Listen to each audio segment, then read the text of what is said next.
Assalamualaikum warahmatullahi wabarakatuh. Sahabat Abah Safwan dimanapun berada, semoga kita selalu dalam lindungan Allah Subhanahu wa Ta'ala. Teman sahabat dimanapun berada, seluruh rakyat, seluruh masyarakat Indonesia, semakin hari Allah menunjukkan mana yang benar, mana yang salah. Yang salah akan dibuka sama Allah, seperti apa kesalahannya. Untuk lebih jelasnya, mari kita ikuti satu video ini yang begitu luar biasa. Apakah sudah sebobrok ini negara kita? Ikuti video yang satu ini. 3 triliun itu yang membuat Anda dicopot.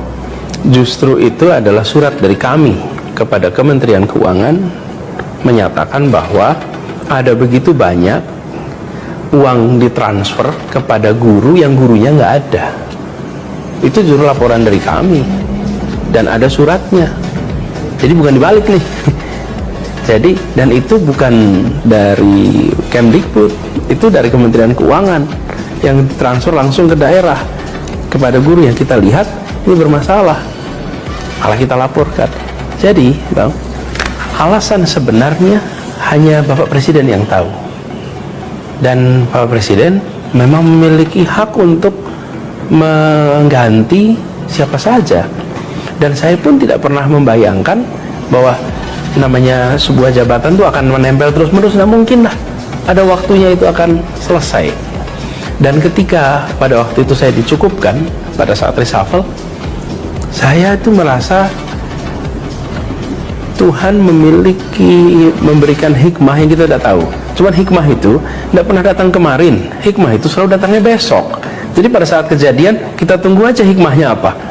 Tidak mungkin ada sebuah peristiwa tidak memberi hikmah, dan ternyata saya menemukan hikmahnya kemudian.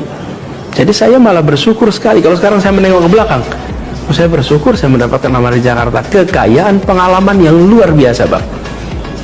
Dari mulai kalau mengurus manusia, dari mulai ke dalam anak dalam kandungan sampai mengurus makam, itu yang diurusin kami di Jakarta.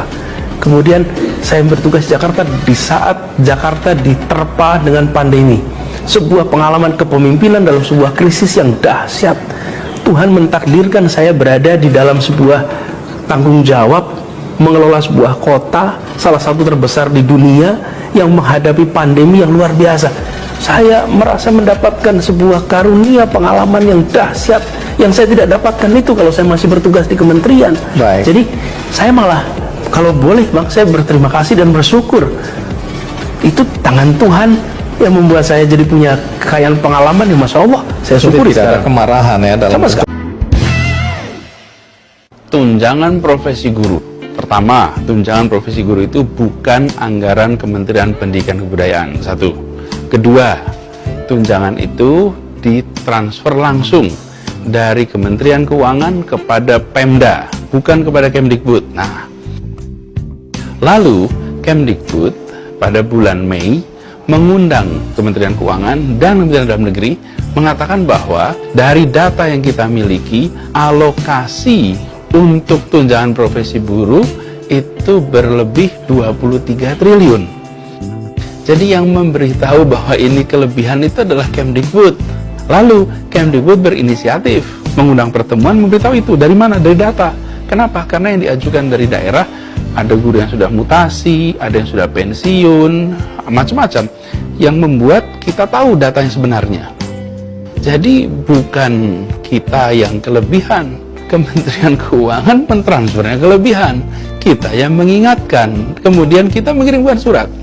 Lalu dari Dirjen Penerimaan Keuangan Daerah dikirimlah surat kepada pemerintah daerah memberitahu bahwa berdasarkan surat dari Kementerian Pendidikan Kebudayaan terjadi kelebihan penghitungan sebesar 23 triliun. Jadi sebenarnya kita lah yang melihat masalah itu, kita yang berinisiatif. Bedanya apa? Kita tidak menggunakan megafon memberitahu sana sini. Kita menggunakan surat menyampaikan pada Kementerian Keuangan. Sekarang saya berikan contoh-contoh yang lain.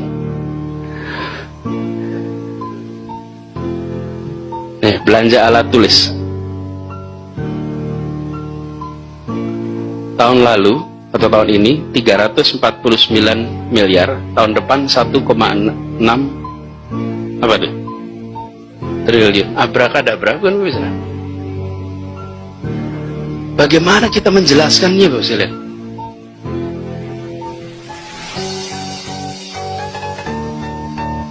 Belanja alat tulis kantor dari 349 miliar jadi 1,6 triliun. Sekarang pertanyaan saya tadi, who gets what, why, when, where, how much? Ayo coba jelasin. Ini namanya self humiliation. Ini namanya mempermalukan diri sendiri. Yaudah, lihat paling atas tuh, Sudin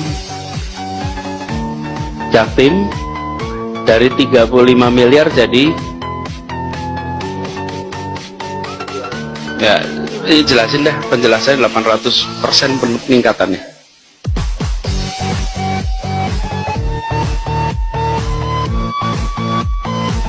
Lihat paling bawah, lihat BBRD naiknya 69%. Ini belanja-belanja alat tulis kantor.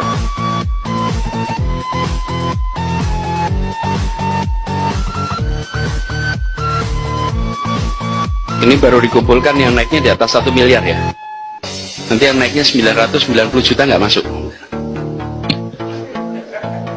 Tapi apa bedanya 990 dengan 1 miliar? Nggak masuk.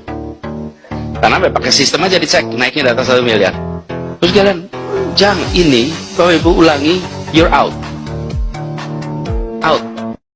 Baik teman, sahabat dimanapun berada, kita sudah menyaksikan video yang baru saja, wawancara Anies Baswedan dengan KND. Di dalam wawancara itu, maka terbukalah semua problema yang ada. Kenapa sampai Anies Baswedan dipecat dari Menteri Pendidikan? Yang pertama, Anies Baswedan menemukan ada kesalahan, ada kekeliruan, kelebihan bayar 23 triliun lebih, kelebihan bayar. Anies menyampaikan kepada Menteri Keuangan, Menteri, ini ada kelebihan uang sampai 23 triliun. Bagaimana ini? Ini sudah dikirim ke daerah-daerah. Jawabannya apa? Kelebihan bayar. Ternyata kelebihan bayar itu membayar gaji orang yang sudah tidak aktif lagi sebagai guru, meninggal, mutasi, pensiun, dan lain sebagainya. Tapi gajinya tetap dibayar. Siapa yang menerima kelebihan bayar ini? Nah, ini hanya Kaisar yang tahu. Begitu dilaporkan oleh Menteri Pendidikan, malah si menteri yang melaporkan itu dianggap terlalu banyak tahu permasalahan negara ini, maka disingkirkan beliau. Inilah salah satu permasalahan yang ada di negara ini. Pada saat ingin membuka bobrok, habisnya uang negara tersedot yang tidak tahu arahnya kemana karena sosok menteri terlalu banyak tahu, maka menteri itu harus dibumi hanguskan supaya tidak terbongkar permasalahan itu. Kita berdoa saja, semoga beliau menjadi presiden, dia buka permasalahan ini. Itu baru dari satu kementerian. Kita tak tahu kementerian-kementerian yang lain, adakah kelebihan bayar yang seperti ini? Tidak mungkin Kaisar nggak tahu, pasti Kaisar tahu permasalahan ini. Kita ikutin saja apa yang akan terjadi jika beliau jadi presiden nanti, akan menyelamatkan uang negara untuk kepentingan rakyat. Ini keren abis. Sewaktu beliau menjabat sebagai seorang gubernur, ada salah satu mata anggaran untuk ATK, itu jumlahnya 300 sekian miliar. Wah, dia dicurigai, masa ATK kantor aja sampai sekian ratus miliar. Mulai diselidikin, dia anggap beliau adalah seorang korupsi yang mempermainkan mata anggaran. Setelah selesai jadi gubernur, mata anggaran yang dipermasalahkan menjadi polemik dan tanda tanya. Ternyata di tahun 2020, pejabat baru yang gubernur menggantikan Anies, ternyata anggaran yang dari 300 miliar naik menjadi 1,6 triliun. Wah, ini lebih dahsyat. Tapi tidak diungkap, tidak diberitakan, aman-aman saja, anteng-anteng saja. Kok selisihnya begitu besar, tetapi tidak diusut, tidak dicurigai. Wah, kita nggak tahu negara Kanoha kita ini kayak mana.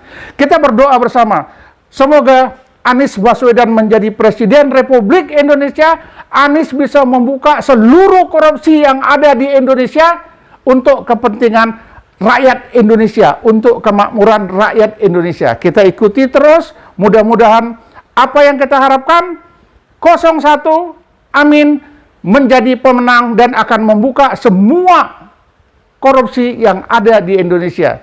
Demikian, Assalamualaikum warahmatullahi wabarakatuh.